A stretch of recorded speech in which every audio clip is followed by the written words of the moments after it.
Hello, my dear students. Welcome to our favorite channel, PIT. Okay, so Physics in Telugu channel ki స్వాగతం సుస్వాగతం. Yeah okay. So మరి ఎంసెట్ ఎగ్జామ్‌కి ఇంకా just మీకు 1 week మాత్రమే time ఉంది కదా! సో మీలో చాలా అంటే చాలా టెన్షన్స్, ప్రెషర్ పెరిగిపోతూ ఉంటుంది కదా! సో డోంట్ వరీ నాన్న. జస్ట్ ఇప్పుడు నేను చెప్పబోయే ఈ 5 మినిట్స్ వీడియో చూడండి. మీకు ఈ టెన్షన్ అనేది చిటికలో మాయమైపోద్ది. యాహ్! ఓకే. సో చూడండన్న అది ఏంటంటే మనకొచ్చేసరికి మీకు మ్యాథ్స్‌లో ఓకేనా? ఎంసెట్‌లో, ఎంపీసీ వాళ్ళకి మీకు హైయెస్ట్ దేని నుంచి మనకి కన్సిడర్ చేస్తాము. ర్యాంక్ అనేది మనకు ఏ సబ్జెక్ట్ మీద మనకి డిపెండ్ అయ్యి ఉంటుంది అంటే మ్యాథ్స్ మీద డిపెండ్ అయ్యి ఉంటుంది నాన్న. కదా! సో మరి అలాంటి ఈ మ్యాథ్స్‌లో మనకి సింపుల్‌గా 50+ మార్క్స్ ఎలా మనము సాధించాలి అనేది జస్ట్ చెప్తాను నేను. ఇప్పుడు నేను చెప్పబోయే ఈ చాప్టర్స్ అండ్ అలాగే ఎలా చూసుకోవాలి, ఎలా చదువుకోవాలి చూస్తే చాలు మీకు 50+ మార్క్స్ ఈజీగా వస్తాయి. ఓకేనా? సో చూడండి. సో ఇది మనకి టోటల్‌గా ఓకే. ఓవరాల్ మనకి వెయిటేజ్ అనమాట. సో ఓవరాల్ వెయిటేజ్ మనకు చూసుకున్నట్లయితే ఆల్జీబ్రా నుంచి మనకి సో ఎట్లా వస్తుందన్న ఆల్జీబ్రా నుంచి 25 మార్క్స్ వస్తాయి కదా! ఆల్జీబ్రా నుంచి 25 మార్క్స్. అందులో మనకి ఈ మెయిన్ టాపిక్స్ సో చూడండి మ్యాట్రిసెస్ అండ్ డిటర్మినెంట్స్ నుంచి 3 మార్క్స్, నెక్స్ట్ కాంప్లెక్స్ నంబర్స్ నుంచి 3 marks and probability 3, next permutation combination 2, measures start కదా! స్టాట్ నుంచి మనకి 2 మార్క్స్. సో ఈ విధంగా మనకి హైయెస్ట్ వెయిటేజ్ టాపిక్స్ వరకు మీరు చూసుకుంటే సో లాస్ట్‌లో మీకొచ్చేసరికి 50+ మార్క్స్ ఈజీగా వస్తాయి కదా! 50+ మార్క్స్ అనేవి ఈజీగా వస్తాయి. సో ఇది టోటల్‌గా ఆల్జీబ్రా నుంచి 25 మార్క్స్ అండ్ నెక్స్ట్ మనకి ట్రిగనోమెట్రీ నుంచి మనకి 10-11 మార్క్స్ అనేది వస్తుంది కదా! టోటల్‌గా ఓవరాల్ 10-11 మార్క్స్. ఇందులో మనకి హైయెస్ట్ వెయిటేజ్ దేంట్లోనన్నా ప్రాపర్టీస్ ఆఫ్ ట్రయాంగిల్ అండ్ ఈజీగా ఉండేది ఇంకేంటి మనకి రేషియోస్ మనకి ఈజీ ఉంటది. సో అప్ టు ట్రాన్స్‌ఫర్మేషన్స్ వరకు మనకి ఈజీ అంటే చాలా ఈజీ లెవెల్‌లో మనకి క్వెషన్స్ అయితే అడగడం జరుగుతుంది కదా! ప్రాపర్టీస్‌లో కూడా మనకి ఈజీ లెవెల్‌లోనే మనకి క్వెషన్స్ అయితే ఇవ్వడం జరుగుతుంది. ఓకే. అండ్ నెక్స్ట్ మనకి కోఆర్డినేట్ జామెట్రీ. ఓకే. సో చూడండి కోఆర్డినేట్ జామెట్రీ నుంచి మనకి టోటల్‌గా 19 మార్క్స్ అడుగుతాడు. కోఆర్డినేట్ జామెట్రీ నుంచి 19 మార్క్స్. అందులో మనకి 2D జామెట్రీ, స్ట్రెయిట్ లైన్ చూడండి 2D geometry, straight line and అలాగే సర్కిల్స్, పారాబోలా.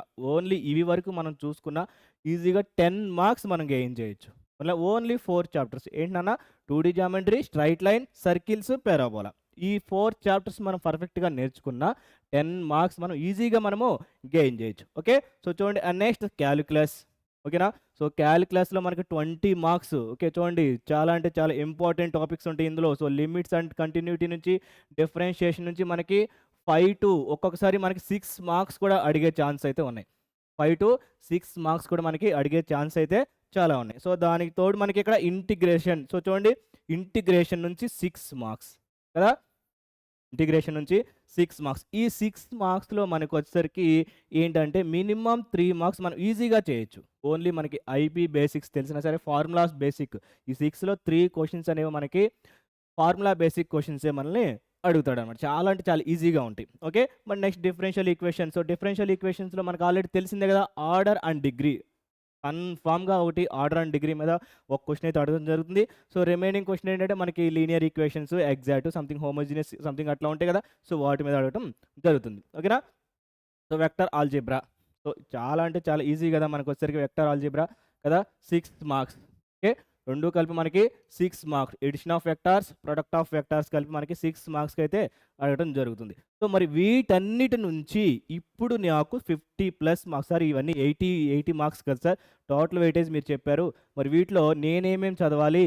ఏమేం చదివితే నాకు 50+ మార్క్స్ వస్తాయి అంటారా? సో చూడండి.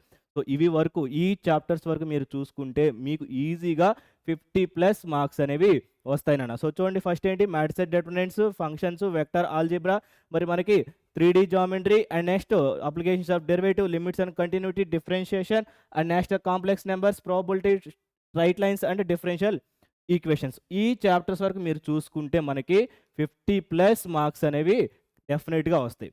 ఓకే కదా!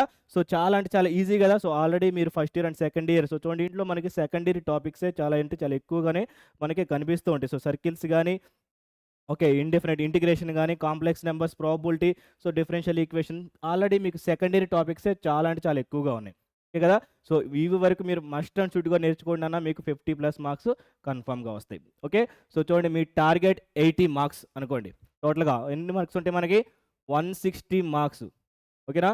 సో 160 మార్క్స్‌లో మనకి 80 marks target. Okay. 80 marks target. అందులో మనకి 45 మ్యాథ్స్ చూసుకుంటే 20, ఫిజిక్స్ చూసుకుంటే chemistry 20. Okay 45 maths, physics 20, chemistry 20. లేదు సార్ ఫిజిక్స్లో నేను చాలా వీక్ సార్ అంటారా? సో 45 మ్యాథ్స్ ప్లస్ ఒక 15 అంటే చాలా అంటే చాలా సింపుల్. సో చూడండి ఒకటే గుర్తుపెట్టుకోండి అన్న, మనకి 160 కదా, ఈ 160లో హాఫ్ ఆఫ్ ది క్వశ్చన్స్ మనకి ఈజీ లెవెల్లోనే ఉంటాయి. ఓకే సో చూడండి హాఫ్ ఆఫ్ ది క్వశ్చన్స్ అంటే మనకి మ్యాథ్స్ 40 క్వశ్చన్స్ ఈజీగానే ఉంటాయి, ఫిజిక్స్ 20 క్వశ్చన్స్ ఈజీగానే ఉంటాయి, కెమిస్ట్రీ 20 క్వశ్చన్స్ ఈజీగానే ఉంటాయి. నేను ఓన్లీ ఈ ఈజీ క్వశ్చన్స్ గురించే నేను మాట్లాడుతున్నాను, అంతేగాని ఓ tough questions moderate level questions గురించి కూడా నేను మాట్లాడలేదు. ఓన్లీ ఈజీ మోడరేట్ ఓకేనా, ఈజీ లెవెల్ క్వశ్చన్స్ గురించే నేను మీతో చెప్తున్నాను అనమాట. సో మ్యాథ్స్ 40, ఫిజిక్స్ 20, కెమిస్ట్రీ 20 ఓకేనా. సో ఈ 80 క్వశ్చన్స్ 80 మార్క్స్ మీరు గెయిన్ చేసుకున్న మనకి డెఫినెట్గా 10K ఓకే 10K ర్యాంక్ అనేది బిలో 10K ర్యాంక్ అనేది మనకు కన్ఫామ్గా వస్తుంది అనమాట. లేదు సార్ మరి ఇప్పుడు ఇక్కడ నేను చెప్పినట్లు మ్యాథ్స్లో 45, 20, 20 నాకు 85 ప్లస్ మార్క్స్ వచ్చాయి అనుకోండి, 85 ప్లస్ మార్క్స్ వస్తే డెఫినెట్గా బిలో 8000 ర్యాంక్, బిలో 8000 ర్యాంక్. లేదు సార్ నాకు 100 మార్క్స్ కన్ఫామ్గా వస్తాయి, లేదు నేను ఇంకా కొంచెం కష్టపడతాను, నేను ఇంకా కష్టపడి నేను 100 మార్క్స్ సాధిస్తాను అంటావా? సో చూడండి డెఫినెట్గా మీకు బిలో 5000 ర్యాంక్ వచ్చే ఛాన్సెస్ కూడా ఉన్నాయి, బిలో 5000 ర్యాంక్ కూడా వచ్చే ఛాన్స్ అయితే చాలా ఉన్నాయి. సో మరి బిలో 5000 ర్యాంక్ వస్తే నువ్వు కోరుకున్న బ్రాంచ్, నువ్వు కోరుకున్న కాలేజీలో సీట్ కన్ఫామ్గా వచ్చింది. ఓకే సో మరి ఈ విధంగా ఈ చాప్టర్స్ వరకు చూసుకుంటారు కదా. ఓకే యా సో మళ్ళీ వేరే టాపిక్తో వేరే స్ట్రాటజీతో మళ్ళీ కలుద్దాం. Okay by by.